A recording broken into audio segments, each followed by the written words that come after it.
The problem solver 13-year-old Isaiah Brooks often drifted into his own thoughts during class. While other students tapped pencils, passed notes, or slouched in boredom, Isaiah stared out the window, lost in a world made of equations. It wasn't because he disliked school, far from it. He loved math. But the lessons moved so slowly that his mind would wander to more interesting puzzles. That it was a sunny autumn day in Atlanta, Georgia, and the sixth period math class at Willow Creek Middle School buzzed with the sound of shuffling backpacks and murmuring students. Isaiah sat near the window, chin resting on his palm, his notebook open but mostly untouched. In the margins, however, were scribbled strings of complex equations he'd worked on for fun, things the class wouldn't cover for years. Mrs. Clara Whitman, the math teacher, was a seasoned professional. She wore her glasses low on her nose and her expectations high on her sleeve. A recent round of tests had returned with dismal results, and her frustration simmered just beneath the surface. So when she glanced across the room and saw Isaiah staring at the rustling leaves outside instead of paying attention, her patience wore thin. She wasn't impressed with perfect test scores if they came from students who didn't follow rules or show focus in her classroom. Isaiah's consistent 100s annoyed her more than they impressed her. That day, she decided to make an example of him. She called his name sharply, Isaiah Brooks. Isaiah jerked upright in his seat, startled, as heads turned to look at him. His face flushed. "Yes, ma'am," he replied quietly. Mrs. Whitman narrowed her eyes, arms crossed over the test papers still on her desk. "You seem very curious about what's going on outside," she said. "Let's see if you're just as curious about algebra." Some students snickered. One muttered, "She's gonna eat him alive." "Come up here," she said. Isaiah stood slowly. His sneakers squeaked as he walked to the front of the room. Laughter and murmurs followed him like a shadow. A couple of students whispered, "He never says anything, and he's gonna blank for sure." Mrs. Whitman turned to the board and, with deliberate precision, wrote a complex equation that was well beyond the current curriculum. She stepped aside and handed Isaiah the marker. "Let's see what you've got," she said, her voice cool and challenging. Isaiah took the marker in his shaky hand.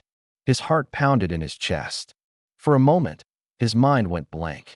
But then he saw the equation again, really saw it, and something clicked. This was familiar ground.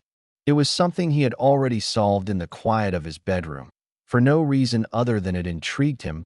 He took a deep breath and began to write T first. The room buzzed with whispers. "He doesn't even know where to start," someone mumbled.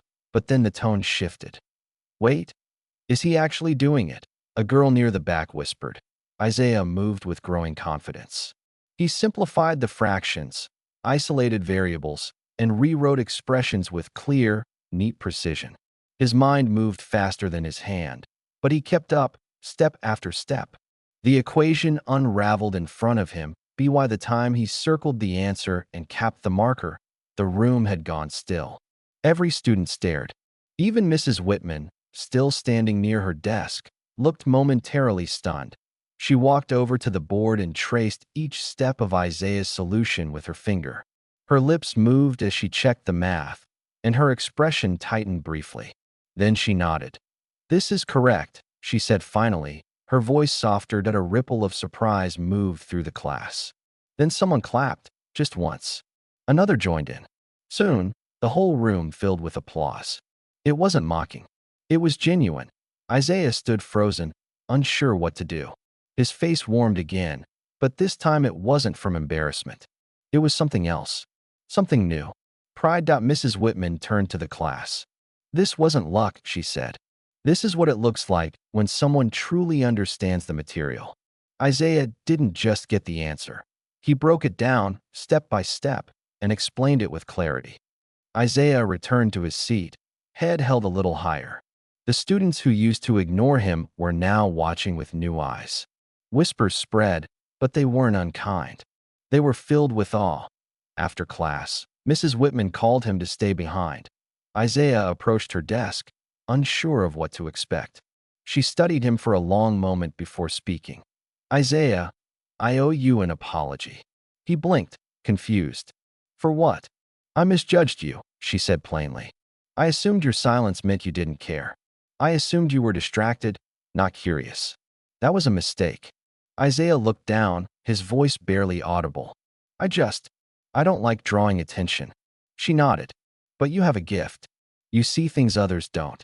That kind of talent can't be hidden forever, and it shouldn't be. He said nothing, unsure what to do with the praise. She continued, there are programs, competitions, accelerated classes.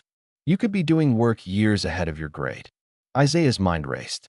He thought of the pages in his notebook no one had ever seen, of the equations he solved just to see if he could. Could he really do more with it? Mrs. Whitman smiled. You belong in those spaces, Isaiah. If you're interested, I can help you get there. He nodded slowly. Okay. That evening at dinner, Isaiah told his parents what had happened.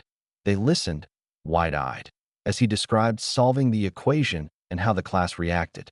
His mother squeezed his hand. We always knew you were special, she said. His father smiled. Now others are finally seeing it too. Later, Isaiah sat at the kitchen table, staring at his open notebook. For so long, it had been his private place, his sanctuary. But now, something had changed. The page felt bigger. Filled with possibility, he picked up his pencil and began to write. Not just formulas, but dreams. The next day, Isaiah walked into math class to nods and waves from classmates who had barely noticed him before. One boy gave him a fist bump. A girl whispered, "That was insane yesterday. How'd you do that?" "I just figured it out," he replied, almost shyly. "You're like a math ninja," she said. Laughing, Isaiah blushed, but smiled. He didn't mind the attention. Not today, Mrs. Whitman entered the room and gave him a nod of acknowledgement.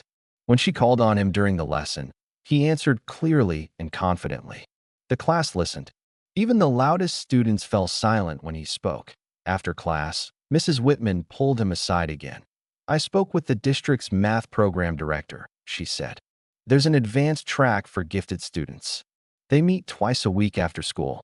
They want to meet you." Isaiah's eyes widened. "Do you really think I can do it?" "I know you can," she said. "You're already doing the work on your own." He hesitated, then nodded. "I'll do it." The following week, Isaiah attended his first advanced class. It was like stepping into a different world. The students spoke fast. The problems were hard. But it was thrilling that he felt, for the first time, like he belonged. Back at Willow Creek Middle, Isaiah's classmates now looked up to him. They came to him for help. Some just wanted to understand what made him so good at math. He wasn't invisible anymore.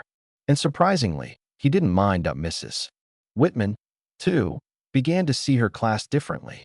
Isaiah's breakthrough reminded her to look deeper, to pay attention to the quiet students, the ones hiding brilliance behind stillness. One evening, as Isaiah worked on a problem for his advanced class, his mom came into the kitchen and rested a hand on his shoulder. "I'm proud of you," she said softly. He looked up and smiled. "Thanks, Mom." Then he turned back to his notebook, ready for the next challenge. Because now he wasn't just solving problems for himself, he was building a future, and for the first time, he was ready to be seen.